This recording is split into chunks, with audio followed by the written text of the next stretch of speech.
You know, let me just say, I walk on this street to get to the metro, and I know that that's this massive.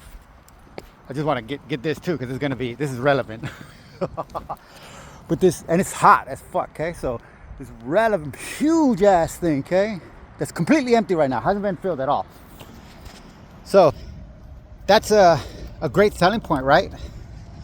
I'm gonna laugh when these people move in, because that water that I showed you, I mean, they could fix it at some point. But this is Burbank, so you gotta understand, Armenians have such a high role in city planning now that the entire process is corrupted and an instrument of fraud and grift, and has no cohesion with it's hot, like I said. It's 4 o'clock in the morning, 4:30 in the morning. No cohesion with what you would say are authentic Americans, not just white people, the brown, black, Asian, and whatever else you can throw into the mix that live in Burbank that are not Armenian. They have their vision of a community and city planning is different than that of the Armenians, who have no allegiance, no patriotism, and are purely opportunistic within the American economy. This is why 99.9% of Armenians are 100% ultra MAGA, because first and foremost, the reason they got their own church isn't like Koreans or Presbyterian and Episcopal. Those are all the same as the Armenian church, but the difference is all those other churches want anybody to come in, but the Armenian church is established to keep anybody else out, because it is the epicenter of Armenian organized crime. It's the core of the money laundering. Have you ever met a religious Armenian? Let me just put it like that. So anyways, that's going to get filled up with, it looks like 200 to 300 people that are going to be paying for their view, because I mean, I guess it's a view, I don't know. It's a view, don't worry. Which studies have also shown, I think it's funny, that large complex like this, they end up creating vortexes of exhaust from the freeway, so that any kids that move in there and play in the vicinity of that complex are going to be something like 20 times more likely to develop respiratory disorders than other kids throughout Los Angeles, which has bad air in its own right. So, but apart from that, the stench, that's the main reason I did it. The frickin' stench! You can't smell exhaust. So that's an easy selling point that you can get past. Any Armenian type salesperson will be like, oh, this the best, look at this view, very exclusive luxury. But and that's going to be in the daytime, and that's probably going to be, because it's opening right now, summertime, so we're not going to have any water for another 6 months in LA at all, if we get it in 6 months. People are going to come during the day when it's dry, so they're not going to know that stench exists and permeates the entire area, just that area on that side of the freeway, because the freeway prevents it from going across the freeway. Oh, but then there's another thing too. So a little one that's brand new too, and that's still pretty much all vacant, but that was just built. That one is different, because that one go by the freeway and it doesn't look like it has any play. Well, it does, but it doesn't have the problem that this side of the freeway has in the industrial area, which is raw sewage stench when moisture mixes with the land. So haha, Burbank, you're gonna scam all those people and they're gonna hate living there, and they're gonna talk shit about Burbank because you conned them intentionally, maliciously, and vexatiously, all to satisfy your Armenian neighbors who, without you knowing it, are prodding you ever deeper into a treasonous betrayal of your homeland and your fellow American citizens, so that the small little country of Armenia that has absolutely zero exports and has 2 to 3 times more people that identify as Armenian, just kind of like a Jewish thing, outside of the country, primarily in Europe and America, which means that all this fraud, what you get is the reason Armenia is not a third world country isn't because Russian aid or US foreign aid. It's because,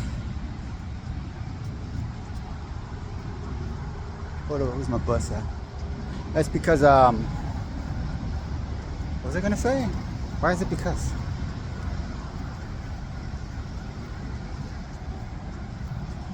Oh, it's because all of the organized crime that Armenians are committed to anywhere that they go, as they, like Jewish people, use their cultural system to hyper sensationalize division and not just division but aggression, because you have to understand the reason Armenian culture is so hyper macho is similar to why the more Orthodox Jew you get, the more hyper macho. Not necessarily, don't get tough, it's not tough, it's different than hyper macho. In the Jew, that's why you see these little scrawny Jews with the thing. The way that they treat their women is like their children. They're not equal, and they love their children, but they treat their children like their children. And their religion teaches them that that is all the right of the father. So then the father looks at it just like the MAGA, right? It's immigrants. What are immigrants' existence is a threat to their rights. Okay, so in the Armenian psychology,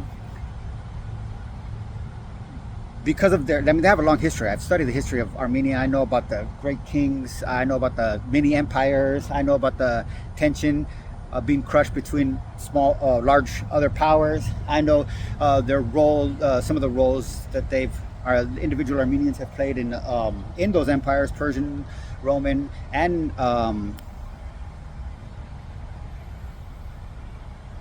Byzantine, which is also Roman, that rose to the ranks. And there might have even been an Armenian emperor of the Byzantine. I know there was some top generals, but the whole thing is their culture is that hyper machoism. From a psychoanalytical standpoint, is a emotional sensitivity that can be probably traced back to some type of underdeveloped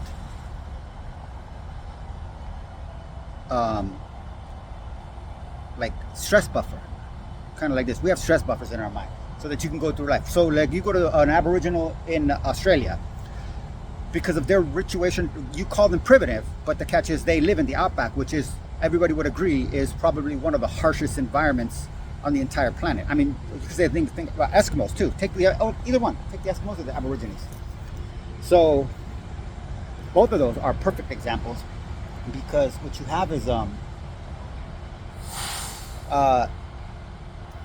the males raised in those systems, while they can survive isolated, completely alone, no mommy, no daddy, no homeboys, no church to rely on, in the harshest environments, completely isolated on a freaking desert of ice, literally, which is probably worse than a desert of sand, because at least in sand you can create some shading.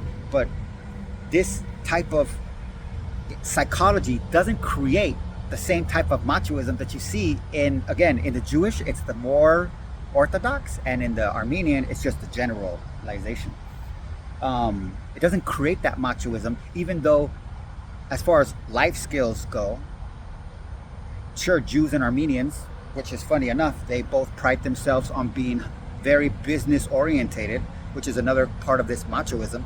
Because what is a business? A business is a psychological tool that is created to deflect the responsibility of your actions.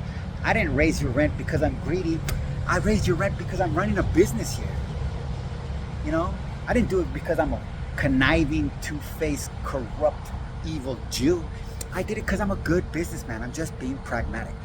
I didn't manipulate Burbank to convert apartments into condos under the premise. See, this is organized crime, right? So you got to underline, what is that? Your ulterior motive. And then you have the pitch. How are you going to bait them? Hook them. How do you hook racist Burbank? You bait them with, well, you know what? I got an idea. We don't have to do Section 8 housing if we don't have apartment complexes. So even though we have thousands of apartment complexes, the more we can convert into condos, the less Section 8 we have to worry about legally allowing into Burbank. And the white people that are at the top of Burbank are thinking, oh, these white people want to help us. They're not going to, like the Italians, right? In old school. And that's a really great thing right there, because as significant as organized crime is in Italy, nobody, well, I mean, maybe extremely racist people, but for the most part, on a general over the thing, nobody thinks of Italians as pure corrupt. Most people think of them as genuinely good people because, you know, we see it. I mean, they got their own macho shit too, but that's a big time mama complex. That's another nice little interesting difference in the Italian Armenian and the between the Italian versus the Armenian and the Jewish. Don't get me wrong, the Jewish has a mother complex, but that's secondary for the boys. So they bait them into this with this pitch. Hey, we can protect white us. That's why Armenians pitch it to white people. And the white people are, oh my gosh, these guys are so smart. No wonder their country is so old. Even though they don't get that the Armenians that are today have nothing to do, just like the Israelis, because of all of this interaction with other groups, the Khazars, which are Turks, the Persians, the Romans, the Byzantines, which were also pretty much Turks, and the Ottomans, the Turks, whatever is considered Armenian DNA is at best 1-2%. I mean, it's a logistical thing over time. Because they're so old. I mean, it's a plus minus thing. Yeah, you guys have been around for like as an actual like country with land, home, living there for. I mean, they like to say that they're the first white people. That's why they call them Caucasian, because we're from the Caucasus Mountains. So they date themselves back to like 10,000 BC. That's how you got to understand. It doesn't matter what is true. It only matters what people believe. If you understand what they believe, you understand their actions. So they believe this. So they believe every other. Do you understand the projection? This is Jungian projection. They have to, and their kids have no choice but to believe this at the expense of their position in the entire social network. Grandparents, cousins, mate potentials, and as they grow up, their own kids become pressure points because they are also. It's not a bad thing. The primate mind. Humans are primates primarily. And the primate mind, the foundational primate mind that all humans are born with, relies primarily on imitation. So I mean, and this is pattern recognition.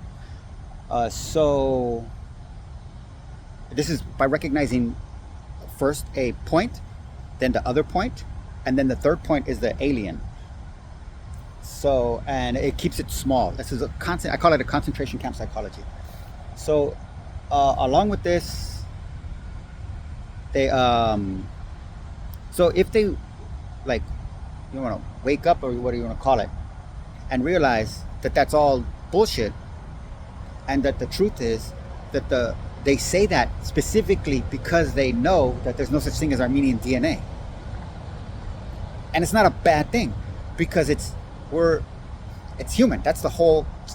You going against nature doesn't make you divine, but that's another projection that all monotheistic religions. That's why that's the only reason Armenians are monotheistic Christians. They could be Muslim too, but they just happen to be Christian because their parasitic psychology, that is this machoism. Machoism is something that they latch onto. Oh, that's a great thing. Behaviors are like, okay, ooh, I don't know how to do this. Okay, behavior, try to visualize this. See a behavior as an animal, and then the person imitating that behavior or acting out that behavior as a flea on the animal.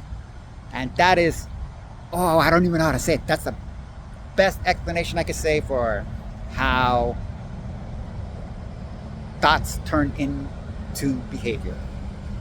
But they cling to this monotheistic concept because it's a projection that we are, our entire psychological structure that we are forcing our kids to participate in is contradictory to human health. Therefore, it is destructive, self-destructive, because you have to do it to yourself, and therefore it is unnatural.